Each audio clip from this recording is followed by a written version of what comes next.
Hello, my name is Dave Beaudoin, the news editor here at Ballotpedia. We're about to start what will be a busy month of August for statewide primaries with elections in 5 states: Arizona, Kansas, Michigan, Missouri, and Washington, taking place today.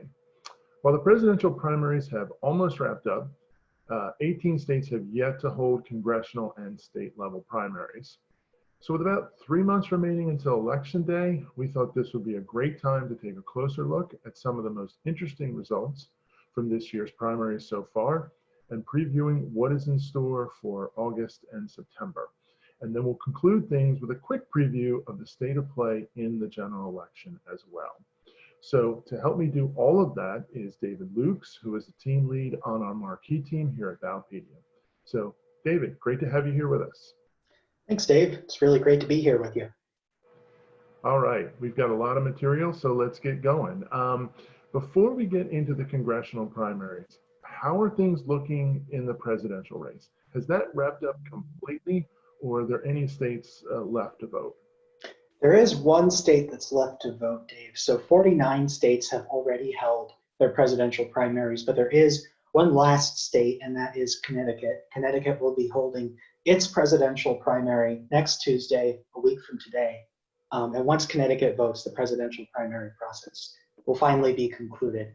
If we were to set aside Connecticut's delegates and just look at the 49 states that have already voted, Joe Biden's final tally in the Democratic primary, now that all's been said and done, is 2,576 pledged delegates. That equates to 68% of the total delegates that were up in the primary process.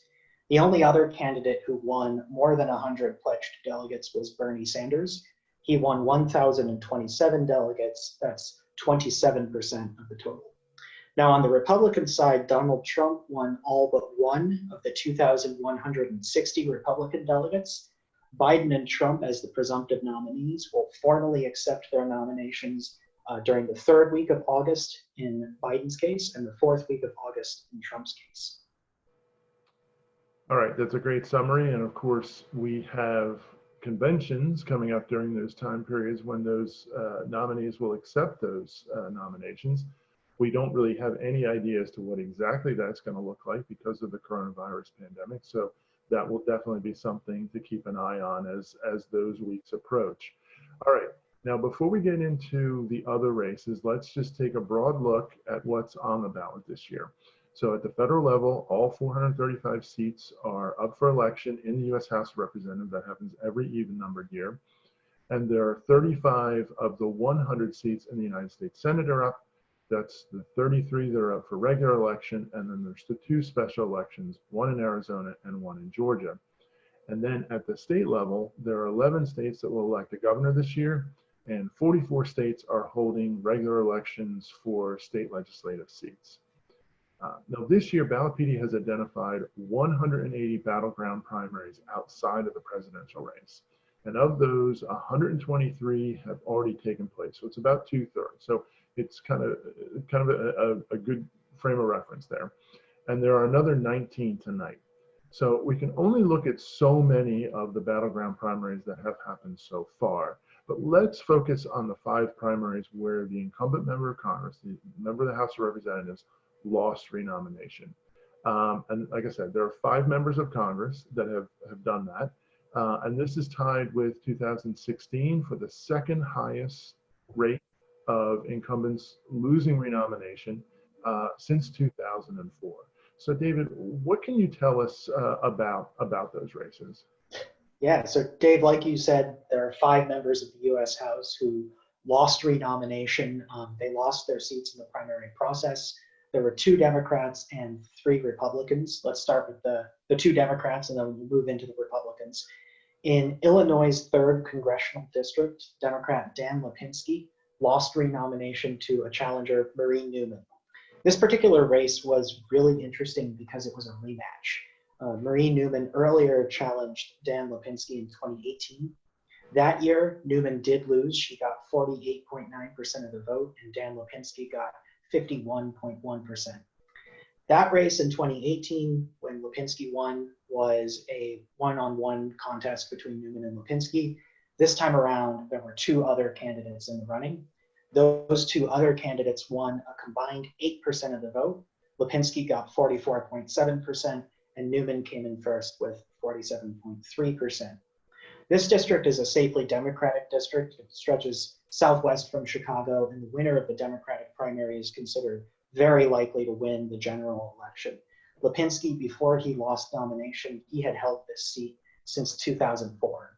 Now, just like in 2018, this primary in 2020 between Newman and Lipinski revolved really heavily around the ideological differences between the two. So Lipinski, he described Newman as a socialist. He criticized her healthcare plan, which he said would eliminate private insurance.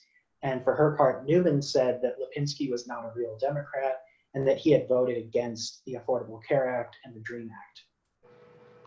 Yeah, that was a very interesting primary. It feels like that's a race that we've been following for about 4 years since Newman first announced that she was going to challenge Lipinski. I think it was even in early 2017. So that's been a really closely watched race.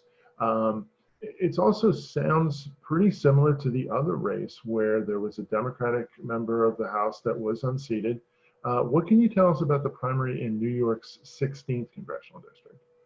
Yeah, so this was a primary in which former middle school principal Jamal Bowman unseated Eliot Engel. Eliot Engel was first elected to the House back in 1988, and he's the chairman of the House Foreign Affairs Committee. So Bowman was one of 4 Democrats who signed up to challenge Engel this year. He was the only one of Engel's 4 challengers to win more than 2% of the vote, and he actually won 55.5% of the vote. Engel trailed with 40.4%. And if we look back at 2018, Eliot Engel faced 3 primary challengers that year. In this case, Bowman did not run in 2018. This was not a rematch. And in 2018, Engel won with 73.7% of the vote. So he lost 1/3 of the primary vote in between 2018 and 2020. This is a safely Democratic district, just like the one in Illinois. This one's located directly to the north of New York City. And this was also a primary where ideological differences between the two really came into play. Engel was running pretty heavily on his congressional record. He had endorsements from figures including Hillary Clinton and Nancy Pelosi, while Bowman had the support of figures including Bernie Sanders, Elizabeth Warren, and Alexandria Ocasio-Cortez, whose district is actually directly to the south of the 16th district. So 2 very different wings of the Democratic Party supporting Engel versus Bowman. And as you said, both of these are very safely Democratic districts, so it's very likely that Newman and Bowman will be new members of Congress after the 2020 elections. Now let's pivot a little bit and look at the Republicans. And the first one I want to talk about is Denver Riggleman. And this was really an interesting race, not just because Riggleman lost renomination, but also because it happened in a convention rather than the primaries that we most often see in congressional contests. What can you tell us about this convention? Yeah, so Riggleman is the representative from Virginia's 5th Congressional District, which runs almost the entire length of the state from south to north. And in Virginia, local political parties actually decide how they wish to select nominees. It's not automatically a primary as it is in many states. And in this case, the 5th District GOP decided that they would hold a convention to select their nominees. So in a convention, party delegates assemble, they meet and get together and vote on the nominee all in one place. Now, due to the coronavirus pandemic, this convention was delayed. It was operating under a modified procedure where the delegates could cast their ballots from their cars. Denver Riggleman ended up losing that convention with 42% of the vote. His challenger, Bob Good, got 58%. Riggleman was a freshman legislator. He was first elected in 2018. He had President Trump's endorsement in seeking a second term, and he just talked about his strong record of advocacy for the district during his term. Good, on the other hand, was a former member of the Campbell County Board of Supervisors. He said that he would repeal the Affordable Care Act and reduce the budget deficit. He also said that he would limit the federal government's involvement in education policy. One thing that's interesting about this district is that election forecasters are actually split on Good's prospects of defeating the Democratic nominee, Cameron Webb. This is not like the two districts we looked at previously where it's pretty safely in one party's column. Right now, there are two ratings agencies that say that the race does lean in Good's favor. Republicans are more likely than not to keep the seat. But the third election forecaster is saying that Good is all but certain to win. But there is still a chance that this general election could become competitive. Yeah, so it sounds like this district is not as solidly Republican as those other two were solidly Democratic. And I do remember, following this story. I think it was on a Saturday where we were hearing stories or reading media reports about people casting their ballots in this convention from their cars. Really a scene that I have never really heard of before, all due to this pandemic. All right. So we had that district as a battleground race in 2018. I know it was one of the seats in the Virginia 5th that the Democrats targeted. They did not manage to flip it. It stayed in Republican hands, and obviously it'll be interesting to see what happens in the 2020 elections. All right, so that was one of the Republican members of the House who lost renomination. The second one that we're going to talk about is in Iowa, and it was a Republican with a pretty national profile, and that's Representative Steve King. What can you tell us about that one? Yeah, so King was first elected to represent Iowa's 4th Congressional District. This is in the northwestern part of the state back in 2002. He was defeated for renomination by Randy Feenstra, a state senator. Feenstra got 46% of the vote, King's 36%. There were 3 other candidates on the ballot, but each of those 3 received less than 10% of the vote. Feenstra based his challenge to King on an argument that he made that King was not an effective legislator. And he said that this was the case because House Republican leadership had suspended King's committee assignments after comments he made in an interview with the New York Times. Now, for his part, King said that he was under attack because of how effective he had been as a legislator and as a policy advocate. Now, this is a safely Republican seat, so Feenstra, as the Republican nominee, is heavily favored to win the November election and become the next member of Congress from Iowa's 4th Congressional District. Okay, that's a great summary. And obviously, Steve King's national profile, this one was covered quite a bit. There was also very interesting because there were a number of candidates that were on the ballot. And because if none of the 5 candidates had reached the threshold of 35%, I think it was, then they would have gone to a convention to decide who would have been the nominee here. So it just goes to show you that depending on the state, depending on the party, sometimes within the state, there are different rules about how nominees are selected. And we kind of think it's all one particular way, but it's very unique from state to state. So as it happens, Feenstra got over that 35% threshold, and he will be the Republican nominee and likely the next member of Congress from that district.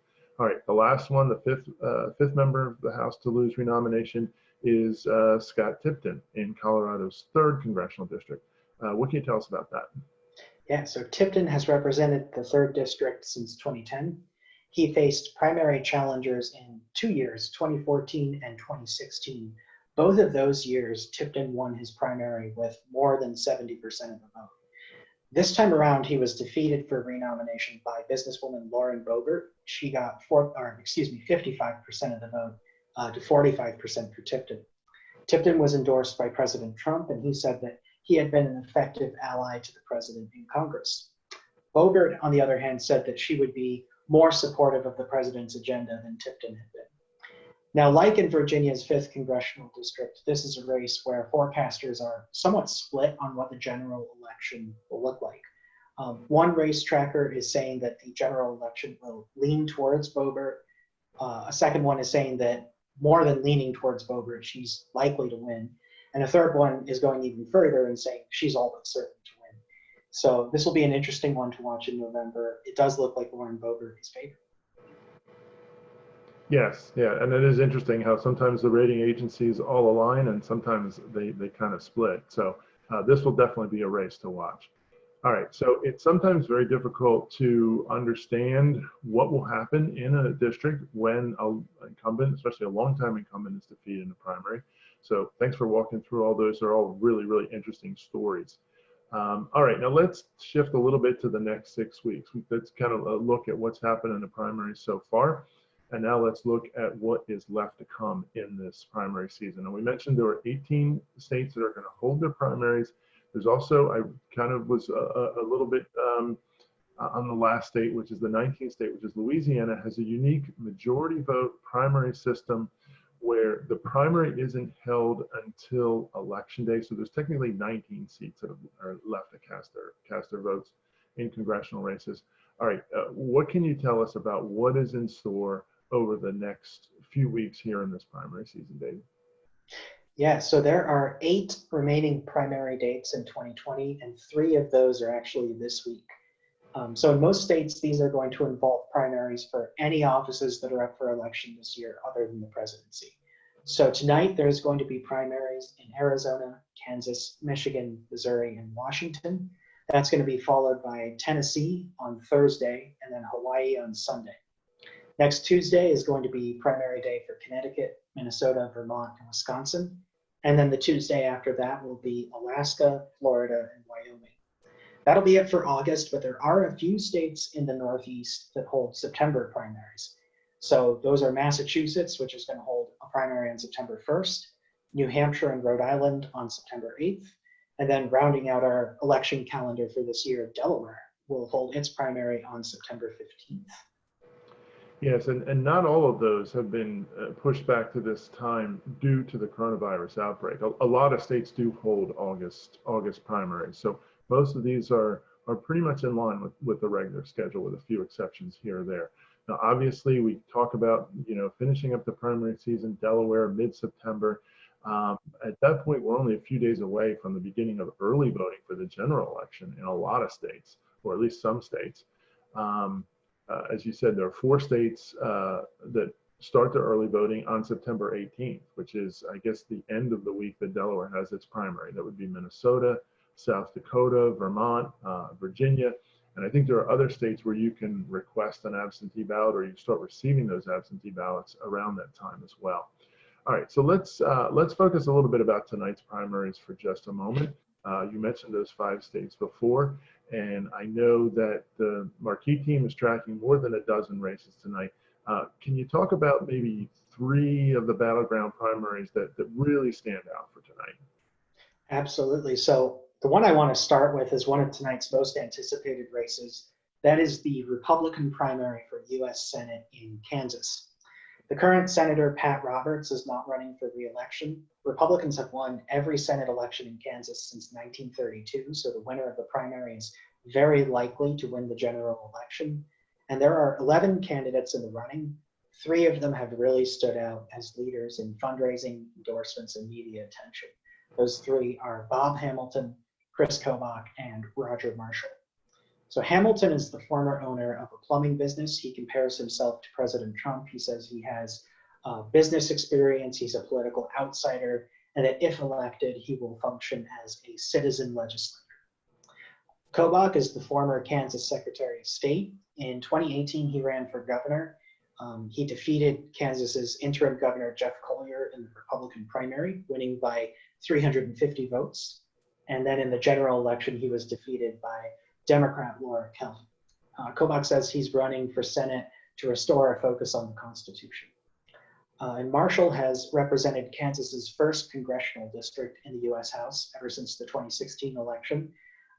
In his campaign, he's talking about his legislative record in the House. He says he's been a strong advocate for Kansas on the Agriculture Committee, and he wants to bring that experience to the Senate. Now, the bulk of the noteworthy endorsements in this race have been split between Chris Kobach and Roger Marshall.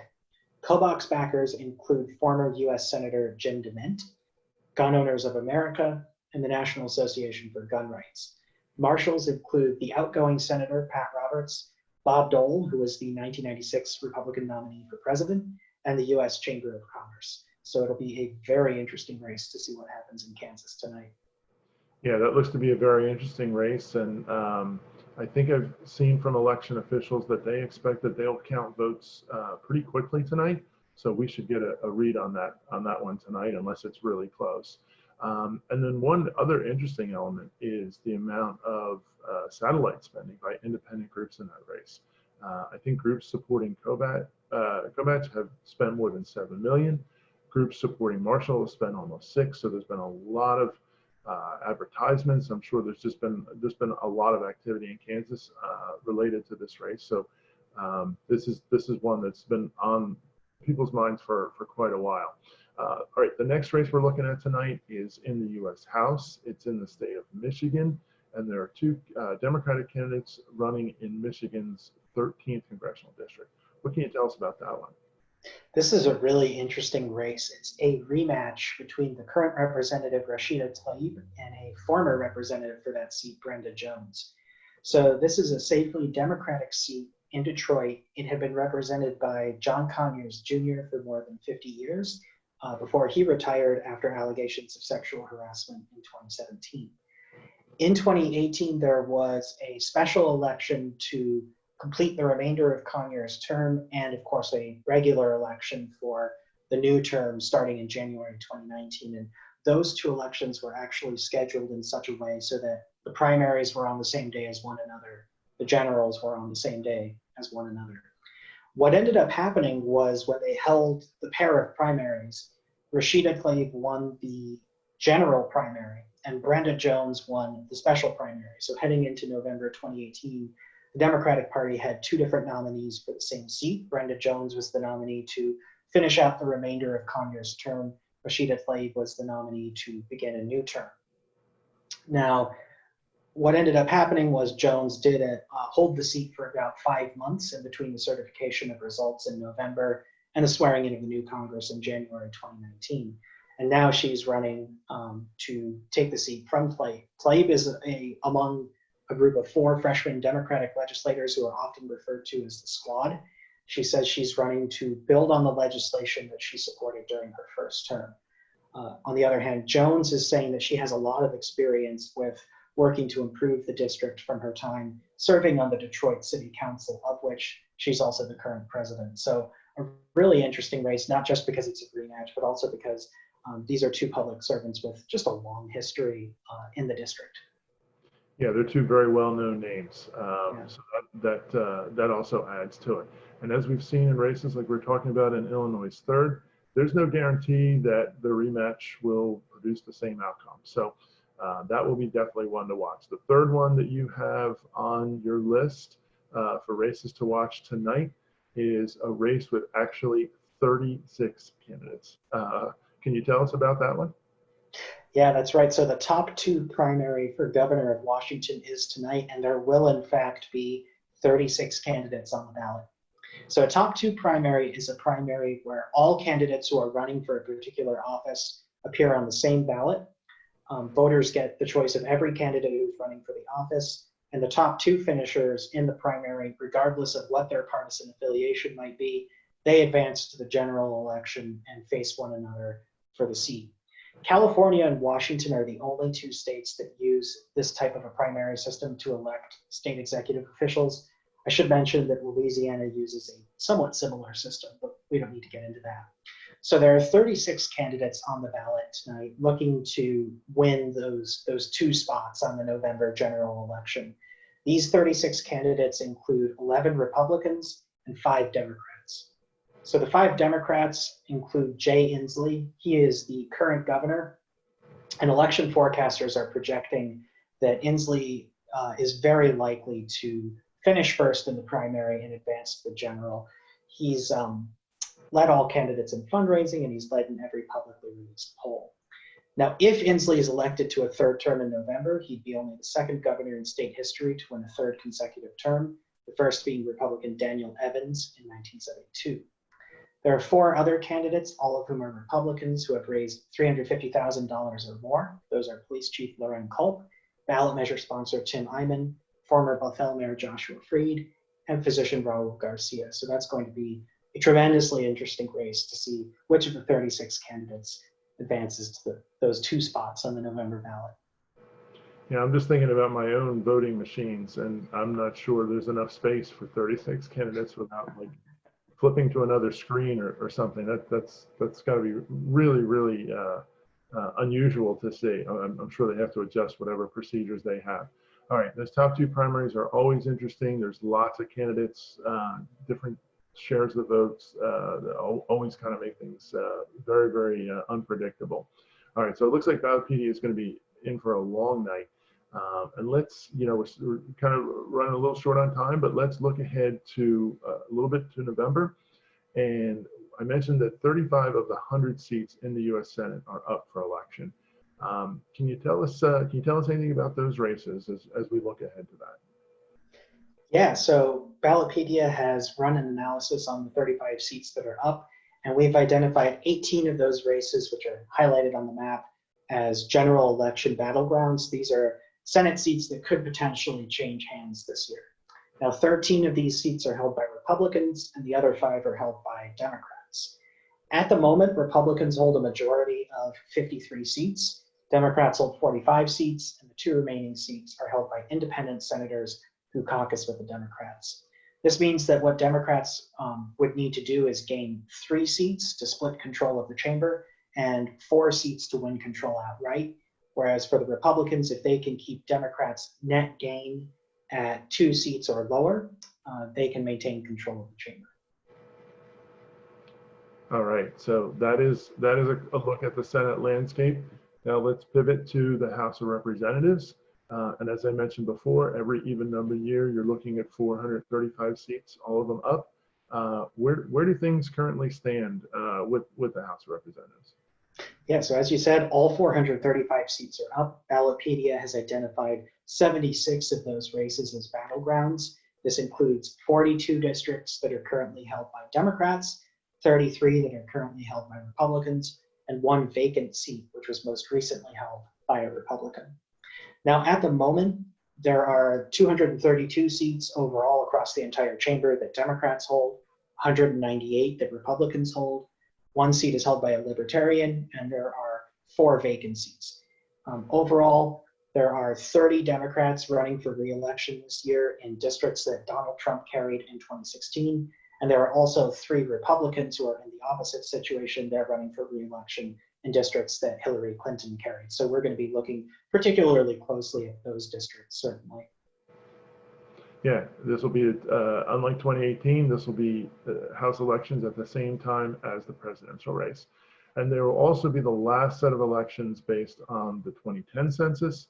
The 2022 elections for Congress will take place under new district lines that will reflect the 2020 census, which is ongoing. All right, midterm elections are when most of the action happens in governor's races. Quite a few happened in 2018, but there are still, as we talked about with Washington, 11 states that elect a governor this year. Anything we should look out for there? Yeah, so there are 7 states electing a governor this year that have a Republican governor, 4 that have a Democratic governor. We've identified 5 of those states as gubernatorial battlegrounds, those being North Carolina, Montana, Vermont, New Hampshire, and West Virginia. So all 5 of these states actually had a split ticket in 2016, where one party won the presidential race, the other party won the gubernatorial race. So Montana and North Carolina have Democratic governors, but voted for Trump in 2016. Vermont and New Hampshire are the opposite. They have Republican governors, and they voted for Hillary Clinton in 2016. And then there's West Virginia, which is a little bit of an odd case. In 2016, West Virginia voted for President Trump, and it was carried by the Democratic nominee for governor, Jim Justice. So they did split their ticket in 2016. In 2017, the following year, Justice actually joined the Republican Party, and he's running for re-election as a Republican. So although they split their ticket last year, in order for Justice to win re-election, he'd be running on the Republican ticket. One thing that's particularly interesting about that race is that if Justice does win re-election, he would actually be the first Republican to be elected governor of West Virginia since 1996. Democrats have been on a 5-election winning streak there that Justice is looking to break. So a lot of interesting action happening in the states that are holding elections for governor. Yeah, you said there's 11 states holding elections and almost half of them are battlegrounds. So yeah. lot to follow. And then the last area we just want to briefly touch on is, as we said, state legislative elections. Any interesting facts you can mention about this year's upcoming state legislative races? Yeah, just for some quick context, there are 99 state legislative chambers across the country. That's 2 for every state other than Nebraska. Of those 99 chambers, 86 chambers spread across 44 states are holding elections this year. At the moment, Republicans control 61 of the 99 state legislative chambers. Democrats control 37. The final one, the Alaska State House of Representatives, is under a power sharing agreement between the two parties. Now, Ballotpedia has identified 22 battleground chambers where there is the potential for a major shift in party control. So this includes the Alaska House, as well as 11 Democratic and 10 Republican chambers. Just for some quick context, in the 2018 elections, Democrats gained 6 state legislative chambers from Republicans, and Republicans converted the Alaska House from being under a Democratic-led coalition to split control. So we're looking at potentially seeing some states have partisan control of their legislatures change this year. That could certainly happen. Yeah, so even though there aren't a lot of governors up, there are the races that have the potential to impact the control of state government this year, between the gubernatorial races or the state legislative chambers. So David, we're about out of time. We had a lot of material to cover, and this is really fascinating stuff. So it's been a great look at where things stand regarding the primary election season so far. Some really noteworthy races that have happened already, especially a look at those members of Congress who lost in their primaries, and also a brief look ahead to what we can expect for the rest of the year, rest of the primary season, and also the general election season. So again, thanks so much for sharing all of this insight with us. Thanks for having me. All right, so as we've been discussing, after tonight, we'll be about 2/3 of the way through the primary calendar, states that are holding primaries in 2020. As we've discussed, there are still some interesting inter-party contests that are yet to come, both tonight and also for the remainder of the calendar. You can track tonight's races at ballotpedia.org through our homepage. You can also track them through our newsletters. We have a great one called Heart of the Primaries. There's a Democratic and a Republican edition that will cover a lot of the insight behind these intra-party battles. So that's something you definitely would want to go in, search for Heart of the Primaries, and subscribe to that. It comes out weekly. And if primaries are starting to wind down, that means the general election is approaching, as we've been talking about. And for all of us here at Ballotpedia, that is like Christmas morning. We are already starting to think about our plans and preparations. So we'll be covering the battleground races for Congress, all of the action going on in the states, and of course, keeping up on what's happening with the presidential race as well. So that means you can stay on top of all of our coverage of both elections and all of the big political goings on through our website and also through our various email newsletters. And we have a bunch depending on your area of interest. So please give those a look. I especially want to call out our daily summary of the top political news each weekday, that is the Daily Brew, and also our weekly summary newsletters, The Tap. Thanks so much for joining us, and thanks for watching, everyone.